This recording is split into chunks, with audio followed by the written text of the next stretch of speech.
Panorama group, जो सोचता है वो करता है। आपके अपने सपनों का आशियाना। आपसे हम तो 16 सीट लड़े लोकसभा चुनाव में और हमने 4 सीट पर अति पिछड़ा समुदाय को लड़ाया।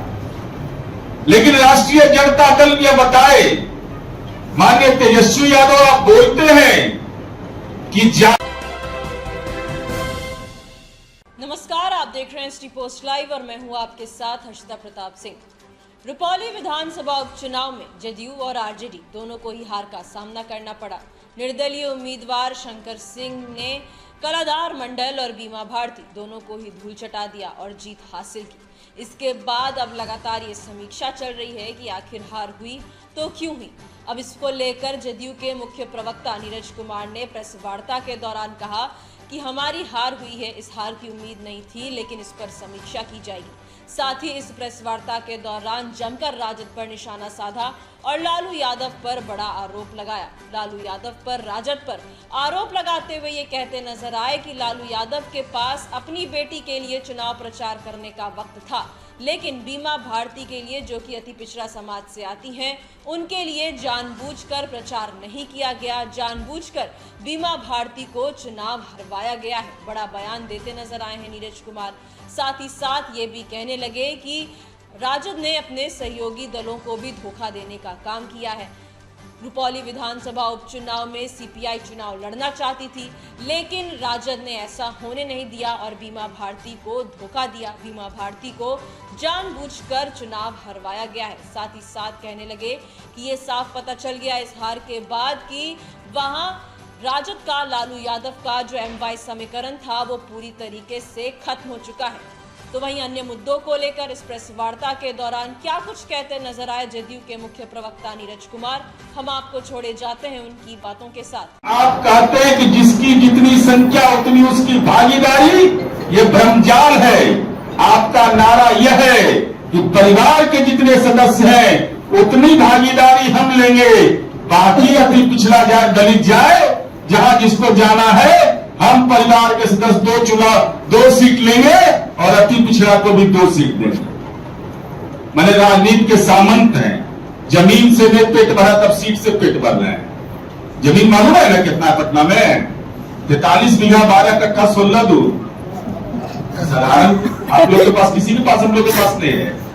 और साथ ही साथ आपने अपने सहयोगी पार्टी के साथ जो सलूक किया है, भारतीय कम्युनिस्ट पार्टी के उम्मीदवार को ज्यादा वोट आया, लेकिन वह भी 2020 के चुनाव लड़े थे, राष्ट्रीय जनता दल उनका समर्थन किया था, लेकिन आखिर कारण क्या है कि उनका टिकट काट दिया।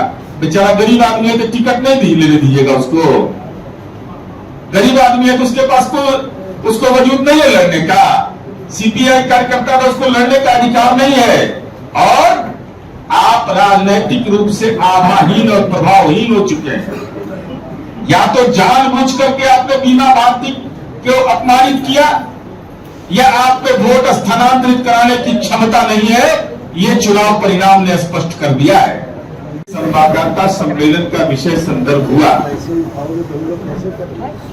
आज रुपौली में हम चुनाव हार गए, इसको हम सार्वजनिक रूप से स्वीकार करते हैं। कहीं कोई इसमें शक शुबा नहीं है। हमारी रणनीति की क्या चूक रही, पार्टी और एनडीए इसकी समीक्षा कर रहा है। लेकिन हम सवाल आज के घेरे में माननीय तेजस्वी यादव जी हैं। माननीय तेजस्वी यादव जी आंकड़े इस बात के गवाह हैं कि आपका जो दावा था एम22 समीकरण का, अल्पसंख्यक समुदाय के लोगों ने राष्ट्रीय जनता दल को नकार दिया रुपौली के उपचुनाव में। यह सवाल महत्वपूर्ण है कि आप चलिए, चाहे पटलाहा हो, भुरकुंडा हो, शहीदगंज, लतामबाड़ी हो, भगड़ा हो, जावे हो, छप्पन हो, बंसार हो, ये विभिन्न गांव हैं। इसका हम अद्यतन सूची आपको प्रेषित करेंगे। इसमें अल्पसंख्यक मतदाताओं ने राष्ट्रीय जनता दल के नेतृत्व पर भरोसा नहीं किया। इसका मतलब साफ है कि मुसलमान समुदाय के लोग राष्ट्रीय जनता दल की कारगुजारी को पकड़े, रेड हैंड पकड़े, कि केवल ये इस्तेमाल करते हैं और बाकी कुछ इनको लेना देना नहीं है। इसीलिए वोट का जो परसेंटेज आप देखिएगा तो बहुत ही लो स्टैंडर्ड पर इनको वोट मिला है। ये महत्वपूर्ण पक्ष है।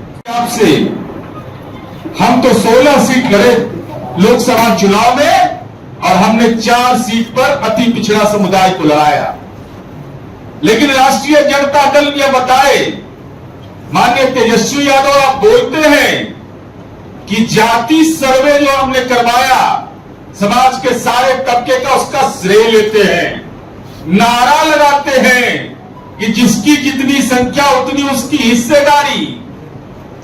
तो हम तो 16 में 4 सीट दिए और आप 23 में 2, 23 में 2। आपके परिवार का भी 2 सदस्य चुनाव लड़ेगा और अति पिछड़ा समुदाय का भी 2 सदस्य चुनाव लड़ेगा। ये कहां का न्याय है तेजस्वी यादव? किसके लिए नारेबाजी करते हैं? और अति पिछड़ा समुदाय को राजनीतिक रूप से जलील करना, यह तो आपकी कार्यनीति का एक अंग है। आपके परिवार का 2 आदमी चुनाव लड़ेगा, एक परिवार का और एक अति पिछड़ा समुदाय जिसकी इतनी बड़ी आबादी है, उसको राजनीतिक हिस्सेदारी देते हैं आप 2। और उसमें भी हालात आपने क्या कर दिया? बीना भारती जो राष्ट्रीय जनता दल का लोकसभा में उम्मीदवार थी, 27,220 वोट आया इसका, और 3 दिन आप प्रवास किए वहां। इसका मतलब तेजस्वी यादव आपको वोट स्थानांतरित कराने की क्षमता आप में नहीं है। अति पिछड़ा को धोखा दिया तो उससे मन नहीं भरा, तो गंगोता समुदाय को धोखा दिया उससे नहीं मन भरा, तो आपने अपनी सहयोगी पार्टी को ही धोखा दे दिया। सहयोगी पार्टी इनकी भारतीय कम्युनिस्ट पार्टी है और भारतीय कम्युनिस्ट पार्टी के उम्मीदवार को 2020 के विधानसभा चुनाव में, अगर अंकगणित समझ में नहीं आता है तो राजद के नेताओं को भेज दीजिएगा, 41,963 वोट मिले और सीपीआई के दावे को आपने दरकिनार कर करके राजनीति के सामंत बन करके सहयोगी पार्टी की भूमिका को नकार करके आपने जिनको लड़ाया उनको आया 30,619। दावा किसका था सही?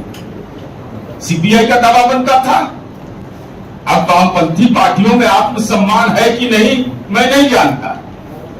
अगर आत्मसम्मान है तो ये सवाल पूछ तेजस्वी यादव के खाते में हम डाल रहे हैं कि आप इस बात को स्पष्ट करिए कि आखिर गुनाह क्या है अति पिछड़ा समुदाय का।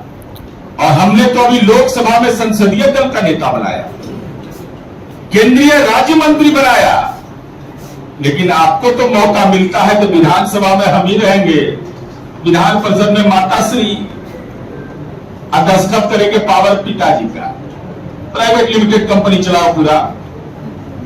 तो ये त्रिपोली उपचुनाव का परिणाम कि हमारी पार्टी और एनडीए तो समीक्षा करेगा, लेकिन हमारा ये आरोप है तेजस्वी यादव पर कि आपके परिवार के लोग जो पार्टी चलाते हैं राष्ट्रीय जनता दल, गंगोता समुदाय का राजनीतिक अपमान करना आपकी कार्य संस्कृति का अंग है, जिसका शिकार बीमा भारती हुई।